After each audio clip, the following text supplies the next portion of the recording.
we'll figure it out. That's not a plan, right? That means you're not prepared. You're not taking into account any of the actual facts and the reality of your situation. What are some trends that you're kind of seeing develop in the area of college admissions and college acceptance? So, hello there, friends. Welcome back. This is Steve Taylor. I'm the lead advisor over here at Merited Wealth, and thank you for joining us for another episode of the Do It For Yourself podcast. So this topic that we're going to be going through today is something I'm really, really passionate about. I've had guests on this multiple times in the past of different capacities. I've gone through it with my kids, my family. I'm happy to say my second is about to, I drive them up to college, next month.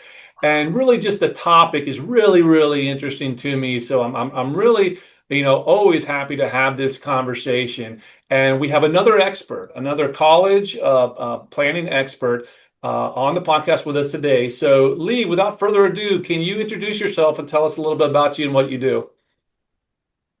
Well, hi, everybody. I'm Lee Norwood. I'm an independent college consultant, so I help families find the right school for their students, kind of leading by does it fit academically, geographically, socially, but the most important in my leading metric is financially. Um, so that's what I do. I am now called the College Shark because I wanted to duplicate myself, get more good information out to more people. I'm also a deadhead, an avid boater, and a very proud Marine mom. And I don't think everyone needs to go to college. My son's living his best life as a Marine. My daughter went to grad school overseas. So, I have both trajectories. But I have a pretty good overall perspective, and I've worked with hundreds of kids, and I love college. I love it. I love it, Lisa. What we're going to do for those of you who are listening in, as I said, we've done other recordings, and we'll put links to those in the past. But let's start in. I'm going to kind of assume the listeners, they have a little bit of the background here, whether they've been doing their research, whatever it might be. So over this past year, Lee, as you've been doing this job and you've been doing this counseling for for the children and young adults going into college. What are some trends that you're kind of seeing develop in the area of college admissions and college acceptance that maybe not everybody out there is really, aware of? Okay, so that's a really, really good question. As much as I would love to have personality be a huge piece of college admissions, a lot of it can just come down to data. And the data right now is showing very suppressed admissions percentages, admissions rates at a lot of schools, which scares some people off. But I'll tell you why that happens.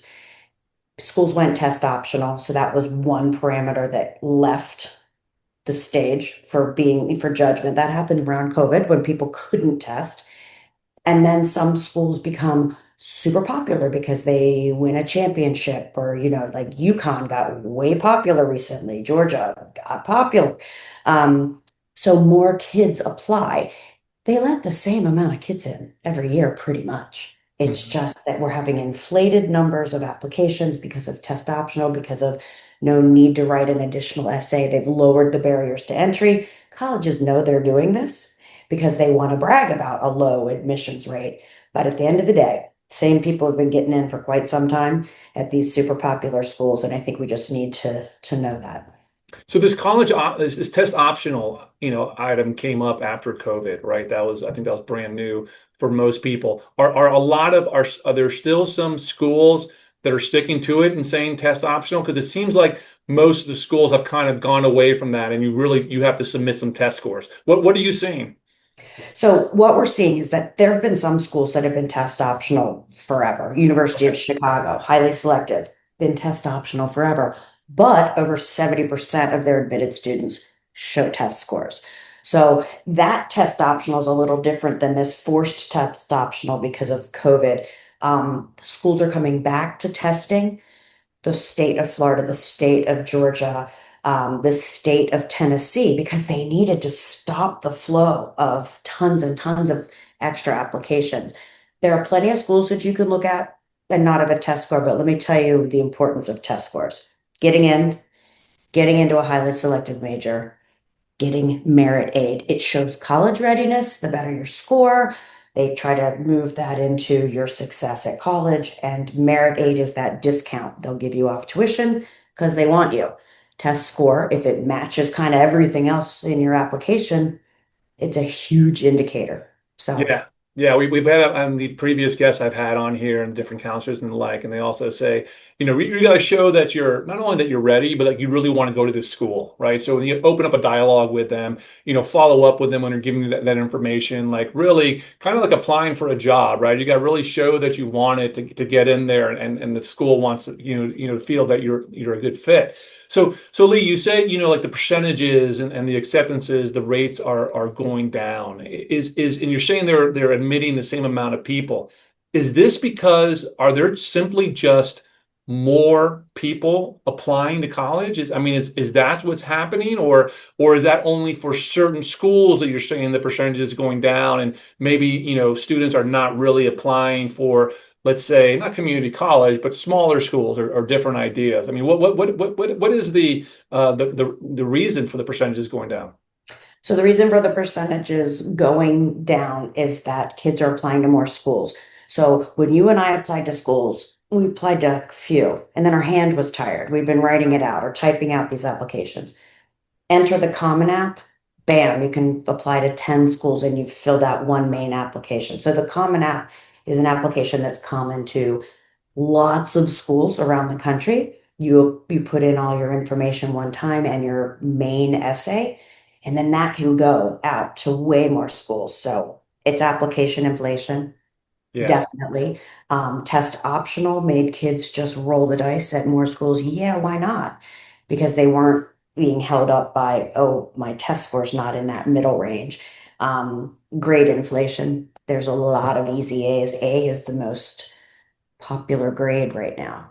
yeah, We used to fight for A's. Now they're just doling out A's. So a lot of kids may feel they're more qualified for a certain school based on the school statistics, and they're really not.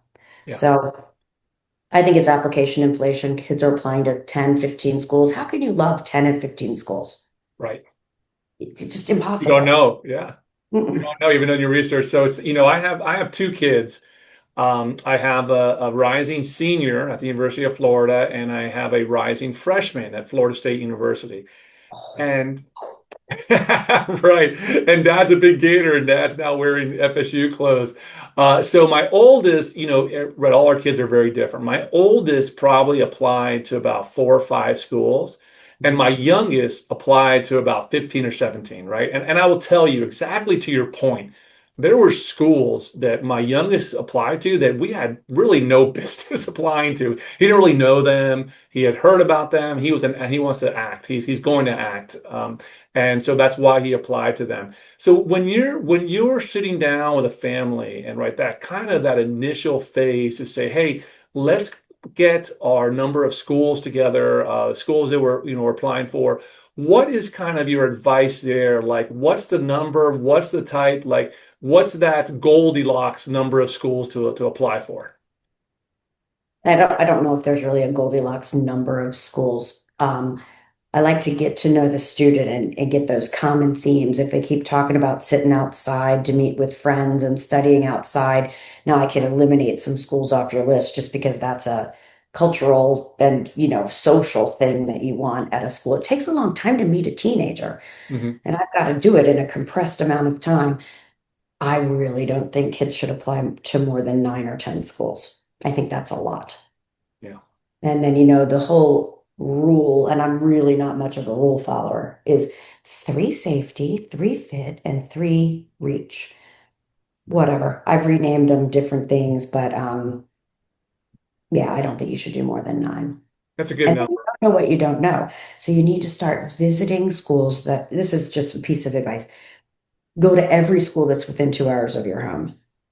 That will give you strong opinions about things you like and don't like. It doesn't mean you need to go to those schools, but you don't want to break the bank traveling all over to a bunch of schools that you have to fly to. When I can really find out that you like a smaller school with a lot of green space, that looks like a typical classic college, with that knowledge, I can break your list down pretty quickly. That's great. That's great. I love that, Aaliyah. That's wonderful advice to go see the school. And I like what you said about you don't have a ton of time to get to know these kids. Now, when you're coming into these relationships, with these young kids, you're meeting their parents, and obviously they've known them their whole life, right? And so what I've noticed, what I've experienced, I'm sure you have also, it becomes extremely emotional, right, throughout this process. And I think it's a lot of times, like I set the expectations really early on with my kids that like, hey, listen, these are the financial aspects. This is what we have. This is where you have to go. So it's really I've led that up, but I know many families have not, right? And you're brought you come into a maelstrom. I mean, what is some of the advice for someone that maybe hasn't been setting it up, or they're about to engage someone like you or start this process? I mean, how do you advise them to really get down to the issues that matter, right? And try to take the emotion out of it to, because number one, like I said to my son, we just want to make a good decision on the schools we're going to apply to those, and that's all we can control. And then we'll take the next step after that. Yeah, right.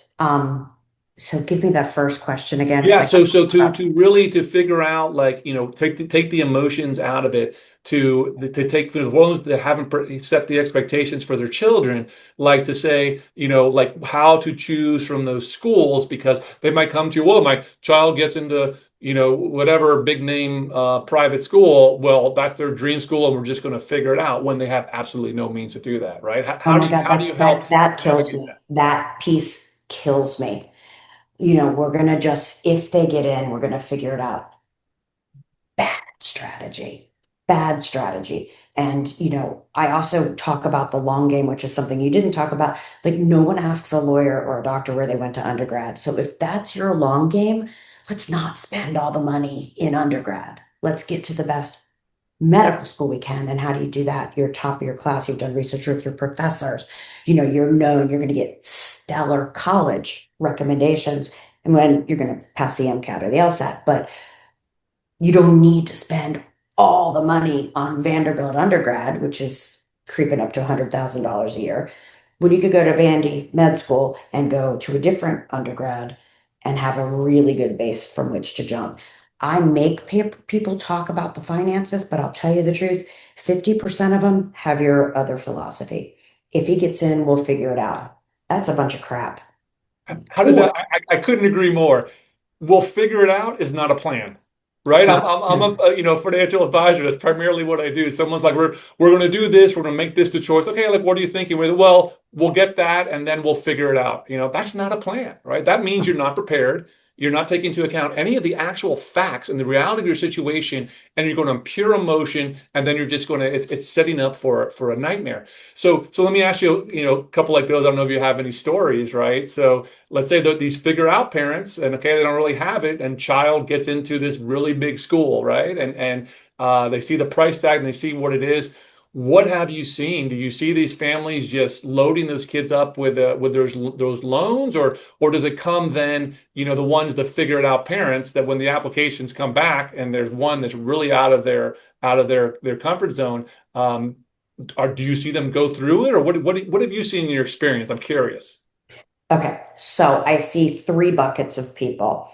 First, there's the bucket of people that their student is phenomenal, and therefore they're going to apply to Yale and Princeton because their student is phenomenal. So there's a few things I do in this process. One, I save family relationships because I can be the bad guy, the good guy, whatever.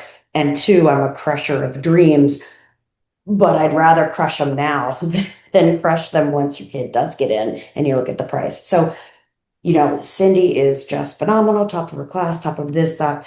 Okay, let's stop. At Dartmouth, so is Johnny and Sammy, and everybody behind your kid is just as good as you. So you've now become average.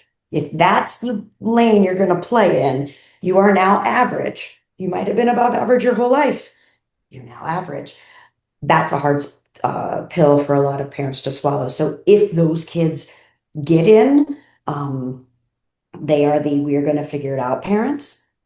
And then I will tell you that about 80% of the time, that kid ends up going to University of Maryland because most of my clients previously were at university in that area. They'll be like, oh shit, 26,000 versus 77,000? Oh, we're going to go in the honors program at Maryland. Well, if we had started there, it'd been a different run. So the other is very few of the people I work with just throw that Hail Mary and take out loans. But the ones that do, it's because they don't want to break their kids' hearts. Like, why would you pay $70,000 to go to a University of California school Yeah. just because you're out of state? Like, they don't give you any money. Why are those even on your list? It's a lot of money. So I have very direct financial talks. The data is all out there. It's all in, I use Counsel More. That's my counseling software, but it's in Naviance, it's in Score, it's in Maya, it's in your school's system. These parents just aren't using it because when you get them to high school and they can finally drive themselves, the last thing you want to do is be checking up on the high school portal, but you should be. Right, right. No, I love it. I love to hear that people are coming through and making the logical decision there at the end, and that very few that you're seeing, if they're taking the time to hire you, that they're not going to saddle up their kid and more really mortgage their kid's future for whatever it might be, because they have no idea where they're going to be going and what they're going to be doing. And so you mentioned, a lot of those kids, they end up going to University of Maryland, right? That's nearby you. And I just told you, my kids are at FSU and UF. What are you, I mean, we're feeling it down here a lot in Florida, right? And I'm wondering what you're seeing throughout the rest of the country is that there is becoming a tremendous amount of applications to the state schools, University of Florida, Central Florida, FSU. It's becoming extremely difficult to get into these state schools. It seems to be almost as difficult, if not more, than some of those private schools. So what are you seeing and what are you advising that I guess maybe some of these schools that might have been perceived as a safety schools in the past, but that as people are making these right financial choices and going to these state institutions, it seems like it's becoming much, much harder to get in those. So, there's secondary options that are becoming very important.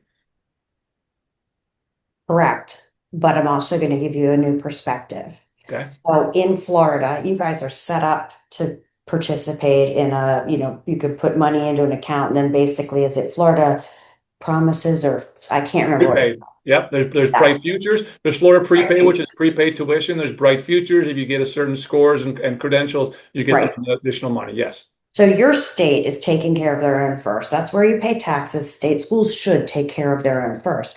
But you've got a state with a lot of good high schools. Like in Maryland, we've got a state with a lot of good high schools. So we can fill University of Maryland without even looking out of state.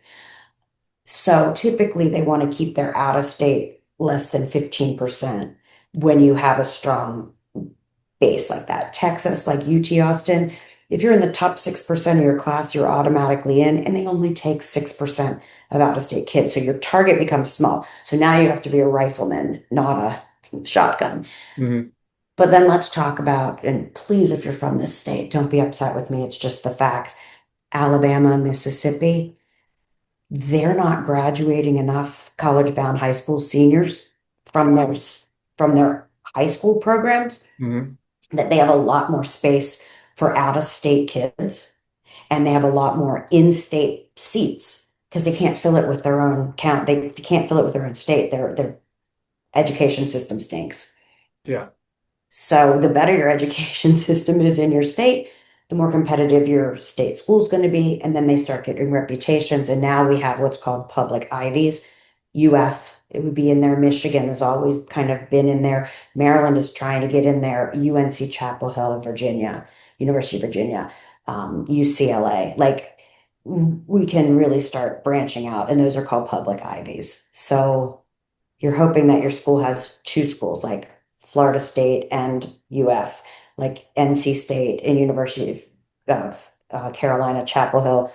So you have usually two options in a state, but yeah, state schools are getting harder to get into. And the new thing is to get into the honors program. But we Yep. have what's called an application cliff happening right now. When you think about when people were having babies, this was a really full year, and we have maybe a few more of that. And then our number of applicants will start going down a little bit.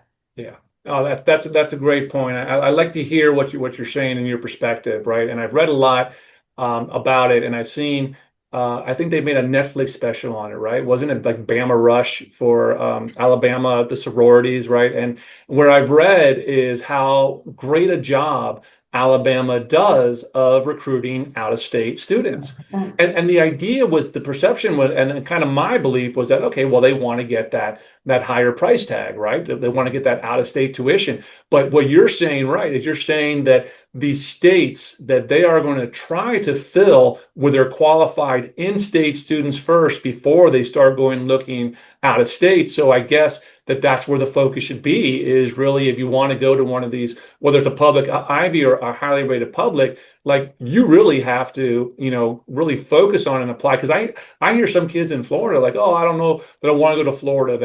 They have this, they want to go to all these different private schools or these out of state schools. But just on the numbers you're giving, that's not the best strategy. You need to be applying to the best schools in your state. I make all my kids apply to at least one state school because also in this world, anything could happen to you, your parents, the country, anything. And you might go, oh crap, I need to be close to home. So let's have at least one state school. Maryland's a small state, so a lot of kids want to look at out of the state. But then look at like Illinois, it's a big state, Yeah. lots of good big in-state schools.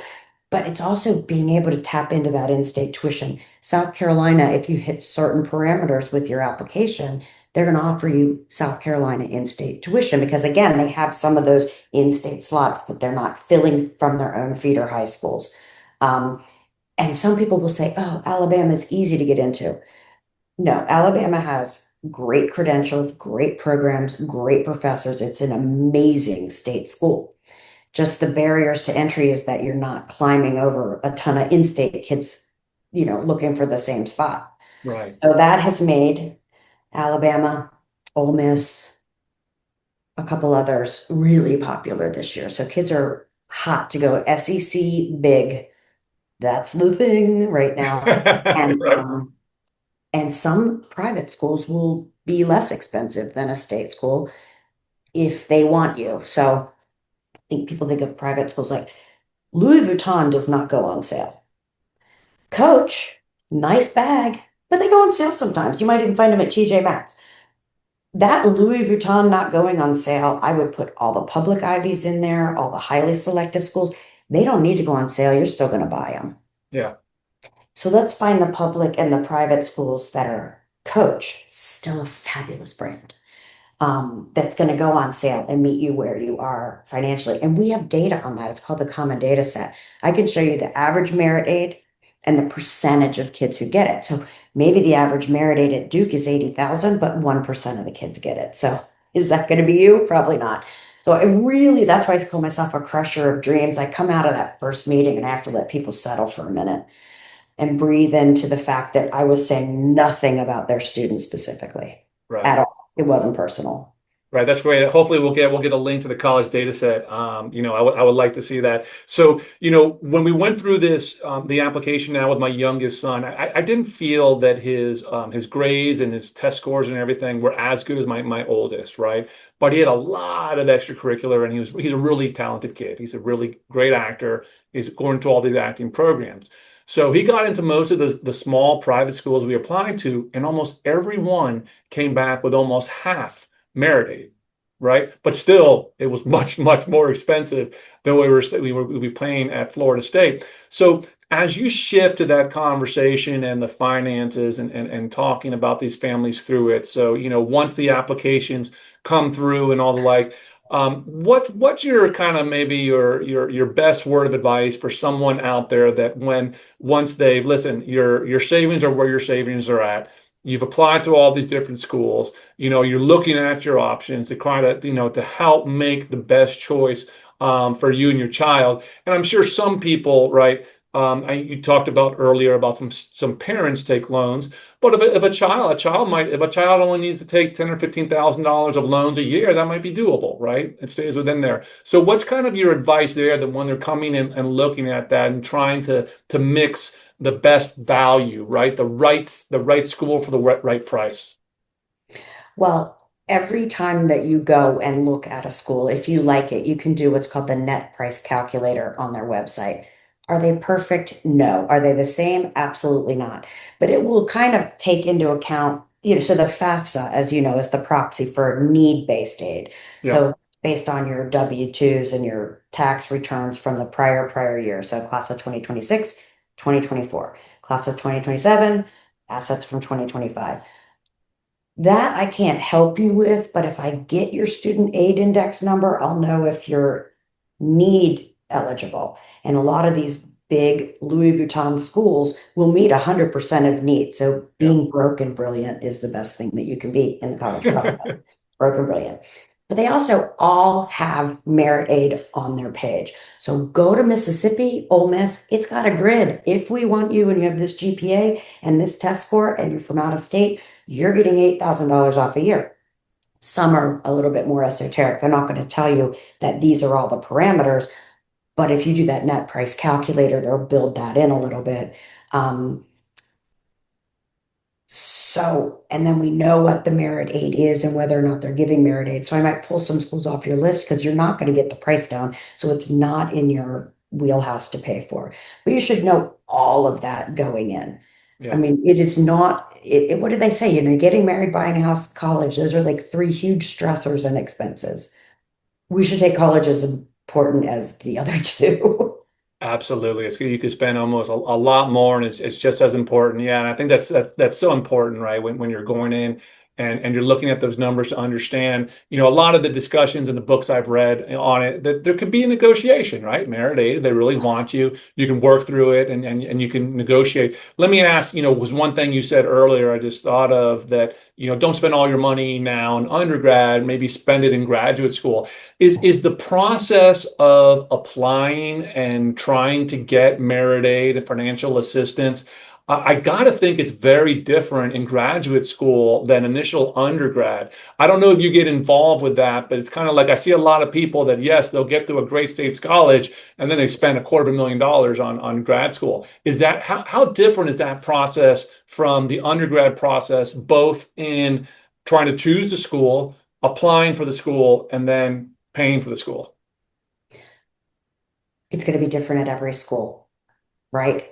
So if you want to go to med school and you're at a school like University of Rochester that has an assurance program where if you call pre-med at the end of sophomore year, if you pass the MCAT, you're automatically in to one of their three feeder med schools. You just had to pass the MCAT. Okay. Very different than now I'm going to apply to this law school or that law school. I have somebody on my team that really focuses on graduate school. My focus is undergrad, and the most money you will ever get towards the cost of tuition is going to come from the institution itself. So while you're over here trying to fill out all these scholarship applications, that's not the heavy lift. The heavy lift is having the right school on your list, putting forth the best you that you can. And like you said, you had one son that had these scores and another had these scores. My first question is, so what? What classes did they take? Right? So what? How was their essay? And what major did they want to get into? Because all of those things shift you as to whether you can get in or not. I call it the sideline parent bullshit talk, where they're telling you how to do this because their kid X, Y, and Z. I'm telling you, test scores go up by hundreds on the sidelines. And oh, I can't believe he got in and she didn't. She's got such better test scores. I put the earmuffs on, man, because half of it's wrong and the other half is out of perspective. I think we have the title for this podcast. It's going to be How to Avoid the Sideline Parent Bullshit.